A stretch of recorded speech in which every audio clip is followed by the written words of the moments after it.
বিসমিল্লাহির রহমানির রহিম।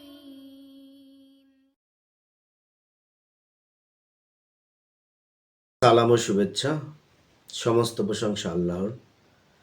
আল্লাহ প্রাচীনকাল থেকে মানব জাতির হেদায়েতের জন্য নবী রাসূল প্রেরণ করেছেন। প্রথম মানুষ এবং নবী হযরত আদম আলাইহিসসালাম থেকে এই ধারা শুরু হয়েছে এবং শেষ হয়েছে প্রিয় নবী হযরত মুহাম্মদ সাল্লাল্লাহু আলাইহি সাল্লামের মাধ্যমে।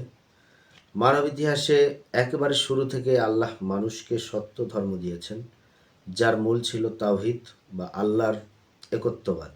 আদিকাল থেকেই এই সত্য ইসলাম ধর্ম আল্লাহ মানুষকে নবী রাসূলের মাধ্যমে দিয়ে আসছেন। আমাদের পূর্ববর্তী জাতিগুলো মুসলিম ছিল। অনেকেই এ নিয়ে কথা বলেন। তো পরবর্তীতে আমি এ নিয়ে একটা ভিডিও তৈরি করব। তো আমাদের পূর্ববর্তী জাতি যে মুসলিম ছিলেন, সেটা আপনারা কোরআনের সূরা আল ইমরানের ৬৭ নম্বর আয়াত, সূরা আল ইমরানের ৫২ নম্বর আয়াত, ইউনূসের ১০১ নম্বর আয়াত খেয়াল করলেই বুঝবেন। আমি আজকে মূলত আলোচনা করব যে আমরা জানি যে, এবং কোরআনের অসংখ্য আয়াত আছে যে সব জাতির জন্য আল্লাহ রাসূল প্রেরণ করেছেন। সেই আয়াতগুলো কোন অবস্থায় আছে এবং কিভাবে আল্লাহ তাআলা বলেছেন সেটুকু বুঝবো এবং বোঝার চেষ্টা করব। তো পূর্ববর্তী জাতিগুলো যে মুসলিম ছিলেন সেটা উল্লেখিত সূরাগুলো দেখলেই বুঝতে পারবেন। কিন্তু শয়তানের কুপ্ররোচনায় এবং নিজের নফসের খেয়ালের দ্বারা মানুষই যখন হচ্ছে যে আল্লাহর দেয়া যে একত্ববাদ ধর্ম, সেই ধর্ম থেকে যখন বিচ্যুত হয়ে পড়েছেন, সঙ্গে সঙ্গে অন্য উপাস্য গ্রহণ করেছেন কিংবা আল্লাহর যে বিধান, সেই বিধানকে অস্বীকার করেছেন, তখনই আল্লাহ পুনরায় নবী কিংবা রাসূল পাঠিয়েছেন। যারা তাদেরকে মেনেছে, আল্লাহর বিধান মেনেছে, তারা মুক্তি পেয়েছে। আর বাকিরা পূর্বের যে ধর্ম, সেই ধর্মেই রয়ে গেছে, অর্থাৎ ধ্বংস হয়েছে। আল্লাহ যে পৃথিবীতে সমস্ত জাতির জন্য রাসূল প্রেরণ করেছেন, সেই সম্পর্কে কোরআনে অসংখ্য আয়াত আছে। তো প্রশ্ন জাগে যে এত রাসূল প্রেরণ করেছেন আল্লাহ তাআলা, তাহলে এই রাসূল প্রেরণের পরেও এত ধর্ম কেন? এত ধর্মের মূল কারণ হচ্ছে যে আল্লাহর যে প্রেরিত প্রথম ধর্ম একত্ববাদ, আল্লাহর একত্ববাদ, তা থেকে বিচ্যুত হয়ে যাওয়ার পরে রাসূল প্রেরণ করেছেন। রাসূল প্রেরণ করায় কিছু মানুষ আবার সোজা লাইনে এসেছে, কিছু মানুষ আবার সেই পুরনো বাঁকা পথে রয়ে গেছে। এভাবেই মূলত এত ধর্মের তৈরি হয়েছে। তো আল্লাহ প্রত্যেক জনপদেই রাসূল প্রেরণ করেছেন, সেই সম্পর্কে অসংখ্য আয়াতে আল্লাহ বলেছেন।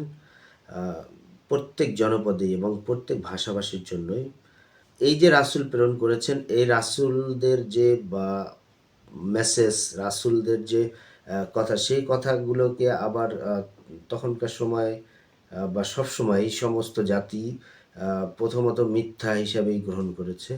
যেমন তারই প্রেক্ষিতে সূরা আনামের ৩৪ নম্বর আয়াতে আল্লাহ বলেছেন, আপনার পূর্ববর্তী অনেক রাসূলকে মিথ্যা বলা হয়েছে। তারা এতে ধৈর্য ধারণ করেছে।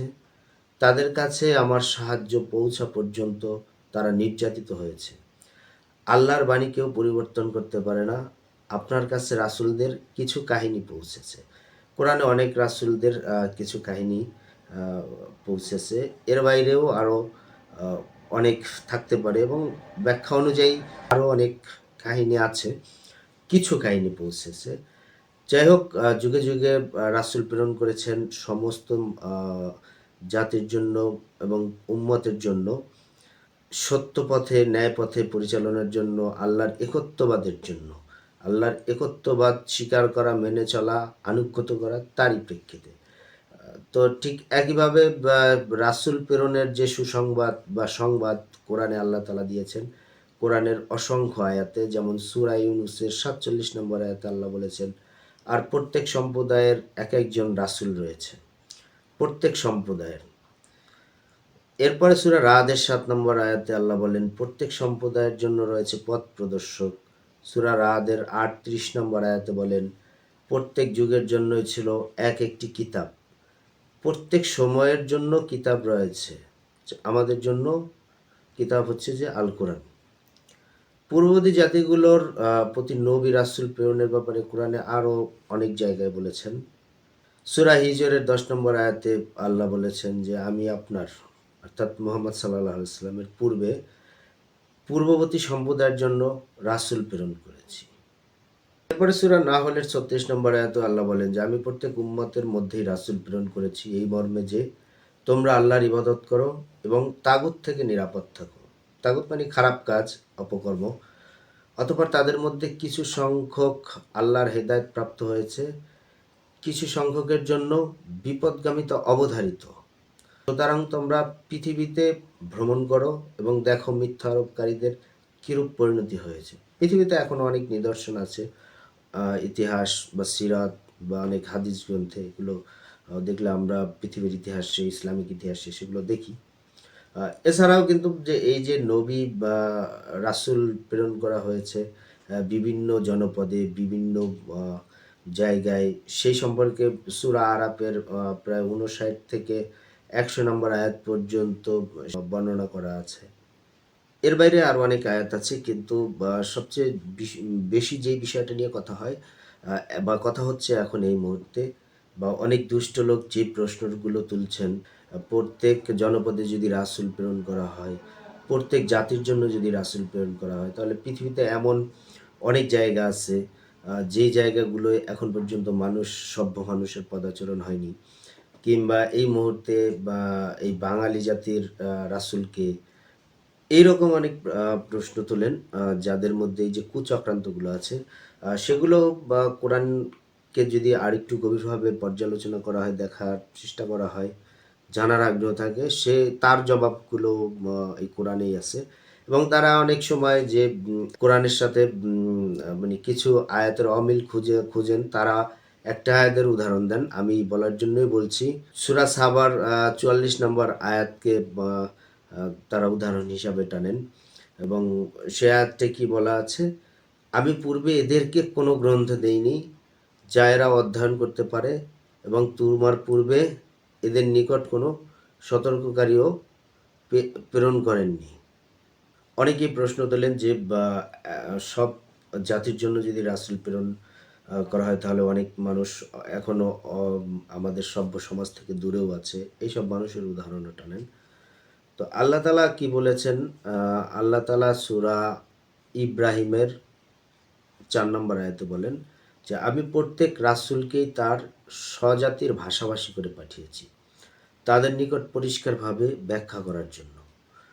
আল্লাহ যাকে ইচ্ছা বিভ্রান্ত করেন এবং যাকে ইচ্ছা সৎপথে পরিচালিত করেন, আর তিনি পরাক্রমশালী প্রজ্ঞাময়।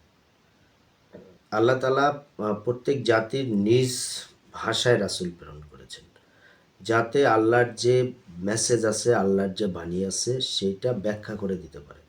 আল্লাহর যে মেসেজ আছে, বাণী আছে, সেটা আরবি ভাষায়, হিব্রু ভাষায়, আরও যেই ভাষায় পালাক্রমে রাসূলরা এসেছেন, সেই ভাষায় তারা ব্যাখ্যা করে দিয়েছেন।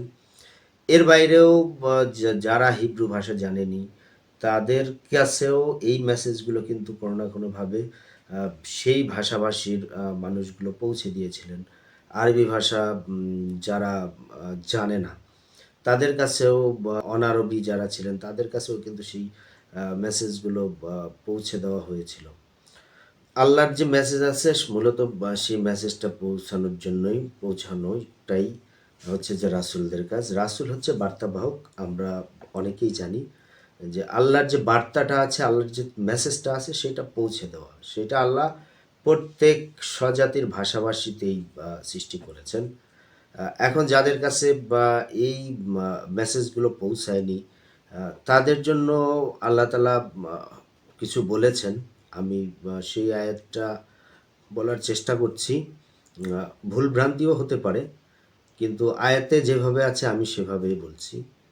সূরা ইসরার ১৫ নম্বর আয়াতে আল্লাহ বলেছেন, আর আমি রাসূল না পাঠানো পর্যন্ত কাউকে শাস্তি দিই না। আল্লাহর মেসেজ পৌঁছানোর আগ পর্যন্ত কারো উপর আল্লাহ তাআলা শাস্তি আরোপিত করেননি। আল্লাহ তাআলা ন্যায় বিচারক, তিনি জুলুম করেন না। আর এর ফয়সালা করার ক্ষেত্রেও তিনি কোনো জুলুম করবেন না। কারণ জুলুম তখনই হবে যখন কোনো গুনাহ ছাড়া কারো উপর শাস্তি অবতীর্ণ করা হবে, অথবা পূর্ণ প্রমাণ পেশ করা ছাড়া হচ্ছে যে তাকে পাকড়াও করা হবে। কিয়ামতের দিনে বা প্রত্যেক উম্মতের কাছে প্রেরিত যে রাসূল, সেই রাসূল সহ তাদেরকে উপস্থাপিত করা হবে এবং ফেরেশতারাও সেই সময় সাক্ষী দেবে এবং সেই দিন ইনসাফের সাথে আল্লাহ তাআলা ন্যায় বিচার করবেন। তো যাদের কাছে আল্লাহর প্রেরিত মেসেজ রাসূলদের মাধ্যমে পৌঁছেছে, তারা জানার পরেও যেই বিষয়গুলো আমল করেনি, এড়িয়ে যায়নি, আবার যেই বিষয়গুলো হুকুমগুলো মেনে চলেছে, তারই পরিপ্রেক্ষিতে বিচারে পুরস্কার কিংবা শাস্তি ঘোষণা হবে। তো রাসূল হচ্ছে বার্তাবাহক। এই বার্তাবাহক হচ্ছে যে আল্লাহর বার্তাবাহক। যিনি আমাদের সৃষ্টি করেছেন এবং তার কিছু বার্তা আছে। যুগে, যুগে এই বার্তাগুলো বিভিন্ন নবী রাসূলদের মাধ্যমে প্রেরণ করেছেন এবং প্রত্যেক জনগোষ্ঠীর জন্য, প্রত্যেক জাতির জন্য আল্লাহ রাসূল প্রেরণ করেছেন এবং প্রত্যেক জনগোষ্ঠীর নিজ ভাষাভাষীতে হচ্ছে যে রাসূল প্রেরণ করেছেন। এবং কোনো জাতির জন্য যতক্ষণ পর্যন্ত রাসূল প্রেরণ না হবে, ততক্ষণ পর্যন্ত আল্লাহ তাআলা তাদেরকে শাস্তি দিবেন না।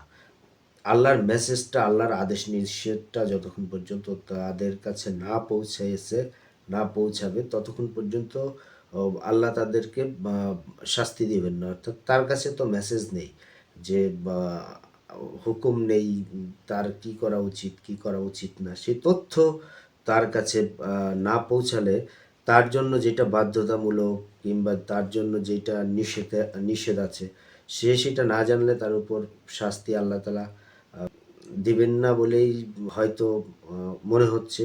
যেহেতু আল্লাহ ন্যায় বিচারক, তিনি কারো প্রতি জুলুম করেন না। যুগে, যুগে যেই রাসূলরা আম আমাদের কাছে আল্লাহর প্রেরিত মেসেজ নিয়ে এসেছেন এবং এই রাসূলদের মাধ্যমে আমাদেরকে আল্লাহর যে বার্তা, আল্লাহর যে হুকুম আহকাম, সেগুলো প্রেরণ করেছেন এবং তারা উচ্চ মাকামের স্থান অধিকার করে আছেন। আল্লাহ তাআলা আমাদের আল্লাহর প্রেরিত যে বার্তা, সেই বার্তাকে যথাযথভাবে পালন করার তৌফিক দান করুক। সবাই ভালো থাকবেন, সুস্থ থাকবেন। সালামুন আলাইকুম।